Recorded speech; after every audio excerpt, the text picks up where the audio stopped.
I just feel like I was in the right place at the right time. I mean, don't get me wrong. I was lucky. I was a mat rat. I showed up at 5 o'clock and I came home at 11 o'clock. I mean, but jiu-jitsu was my life for a lot of years.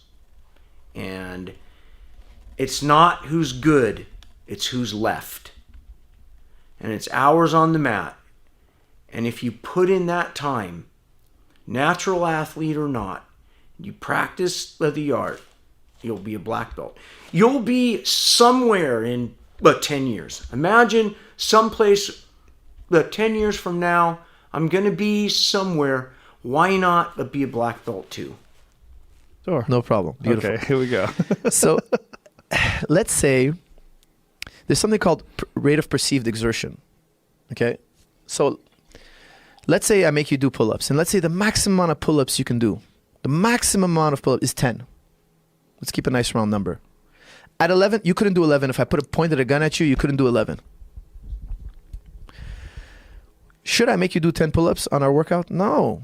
I'm going to make you do 5. Why? Because I'm setting you up to work the next day. The next day we're going to do 5. And the next day we're going to do another 5. And then we're going to do 6. When 6 is really easy, we're going to do 7. Why? If you count, if you did 10 pull-ups on Monday, you're going to be sore till Thursday. Let's say it's really your max. So Thursday, you've only done 10 pull-ups. From Monday to Thursday, you've only done 10 pull-ups. Me, I've been doing 5 pull-ups every day. So I'm at 20 pull-ups already, 25 pull-ups. I have more volume than you. Now, if you add up at the end of the year, who trained more? I've trained way more than you. So let's say I go to jiu-jitsu practice. I'm doing jiu-jitsu every single day, 3 rounds, 5 days a week. That's 15 rounds. You go in twice a week, but you kill yourself. You do 5 rounds each day. You push yourself those last 2 rounds and you burn yourself out. I still did 15. You're at 10. At the end of the year, I've done countless rounds more. I've had so much more training than you. So how much training can we pack in the week? That's the real question. How much volume can you expose your athlete to? So I always tell people, look, exercise can produce energy. So let's say I'm feeling like a 7 out of 10. 10 being I'm really like energized. 1, I was like really lethargic, feeling like I need to lay down. And 7, I'm feeling good. Okay? If I get up and I do a right amount of exercise, the right amount, I can feel like an 8.5. Exercise can give me a tonic effect, like drinking this coffee. So let's say I just do some jumping jacks, I hit the back for a couple of rounds, I'm feeling good. Once you get that high, shut it down. Don't go into the phase where your body's beat up, tight, broken up. Don't redline the body. That's only for training camps, for a small period of time. Why? Because you get a little bit more from the system. But in the long run, you get less. In the long run, you've taxed the system. So if you do that regularly, by the time you actually get good, you'll be broken up. That's why I do a lot of flow training. Have you ever heard of Mihai Csikszentmihalyi's flow? No. Okay, so Jamie, can you look up a flow chart? It'll be so much simpler. Like just put in flow in the workplace or flow chart. This is pure genius. This guy is a pure genius. Basically, he went and he coined the term flow. So like when you're in a state of flow, we've all been in a state of flow. The number one way to know that you're in a state of flow is time flies by. I'm sure sometimes you've done podcasts and you're like, whoa, is it 3 hours already? Yeah. It was a great podcast. You know, the one where you have the worst guest or you're having the worst workout, it feels like every minute is an hour. That's a bad, you're not in a state of flow. A state of flow is you're having the right amount of difficulty, but it's not so difficult that you go into stress, and it's not so easy that you're bored. It's the right amount of challenge. So let's say as simple as playing like Tetris.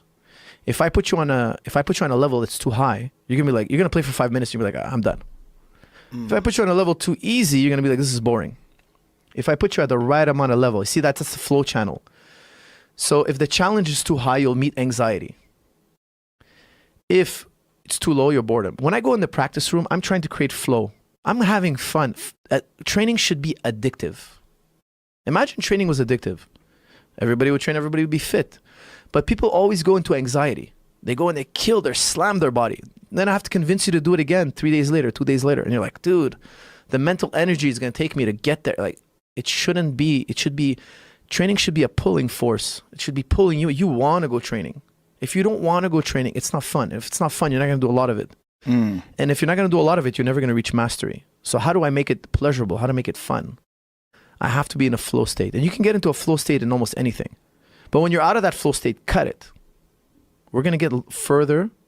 We're going to do more training if we cut it today and come back in tomorrow. Because I'm a big believer in consistency over intensity. Intensity should be done once in a while, because by nature, intensity can only be done once in a while.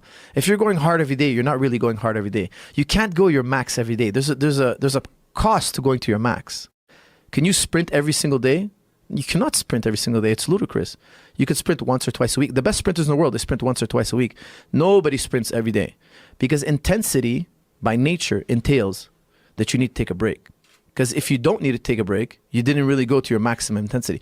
If you lift your maximum lift, the maximum amount of reps you can, the maximum weight you can lift, if you do 2 reps, that wasn't your max. Because if it was, you wouldn't have a second rep in you. You understand? Right. I would have to give you a break for you to have a second rep. So we didn't find your true max, right? Intensity, maximum effort entails you have to stop, because it's the maximum. There was no more reserves. There are no more reserves. So what do you think about people that say there's no such thing as overtraining? Here's the John Denner narrative, and he coins it really, really well. He says, look, it's under rest. So he says, look, you can overtrain if you didn't give your body the rest later. Yeah. But he says, look, no matter how hard I push and practice, if I didn't kill myself, I can rest from it and recover and have super compensation. I agree with that.